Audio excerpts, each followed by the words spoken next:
नमस्कार दोस्तों, क्या आप जानते हैं कि आपकी कार में डाले जाने वाला इथेनॉल ब्लेंड फ्यूल बनाने के लिए हजारों लीटर पानी की आवश्यकता हो सकती है।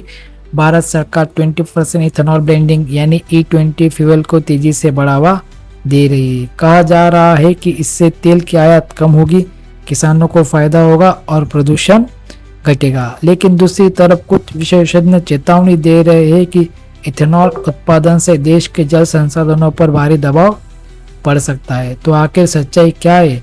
आज के इस वीडियो में हम जानेंगे कि इथेनॉल कैसे बनता है, कितना पानी खर्च हो सकता है, क्या E20 भारत के लिए सही कदम है।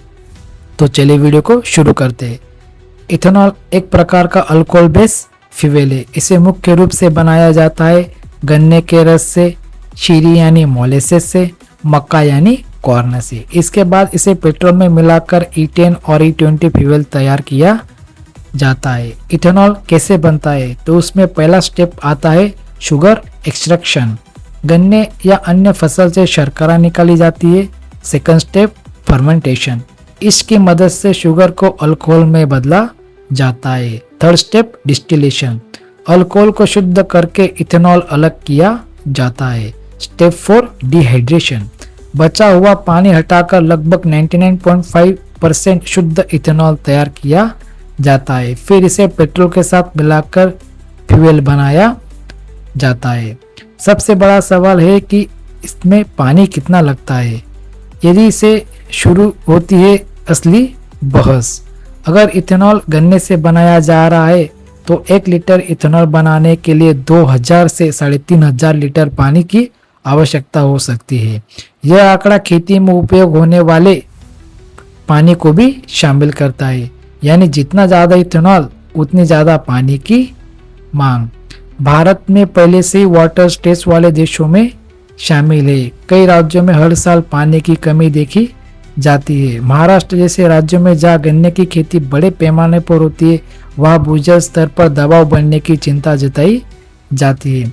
कुछ लोगों का कहना है कि क्या ईंधन बनाने के लिए इतना पानी खर्च करना सही है, लेकिन हमको इथेनॉल के कुछ फायदे भी जानने चाहिए। जैसे कि इथेनॉल का इस्तेमाल करने से ऑयल इंपोर्ट कम होता है, किसानों को फायदा होता है, क्लीन एयर फ्यूल यानी कार्बन उत्सर्जन कम होता है और एनर्जी सिक्योरिटी भी मिलती है। वैसे ही इथेनॉल के कुछ नुकसान भी है, जैसे कि अधिक पानी की खपत होती है, कुछ वाहनों में माइलेज कम हो जाता है, वाटर इंटेंसिव क्रॉप पर निर्भरता होती है और भूजल पर दबाव पड़ता है। विशेषज्ञ का मानना है कि भविष्य में भारत को केवल गन्ने पर निर्भर नहीं रहना चाहिए, बल्कि corn base ethanol, agricultural waste, second generation biofuels जैसी तकनीकों को बढ़ावा देना चाहिए। इससे पानी की खपत कम हो सकती है।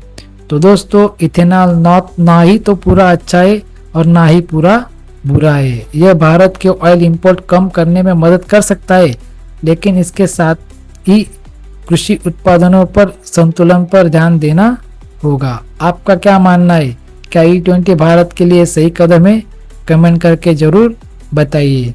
लेकिन अभी ऐसे न्यूज आ रही है कि केंद्र सरकार ने E85 और 100% इथेनॉल के उपयोग को भी मंजूरी दे दी है। तो दोस्तों, आपको इसके बारे में क्या कहना है, हमें कमेंट में ज़रूर बताइए। अगर आपको यह वीडियो पसंद आया हो तो उसे लाइक करें, शेयर करें और इनसाइट 360 चैनल को सब्सक्राइब करें। जय हिंद, जय भारत।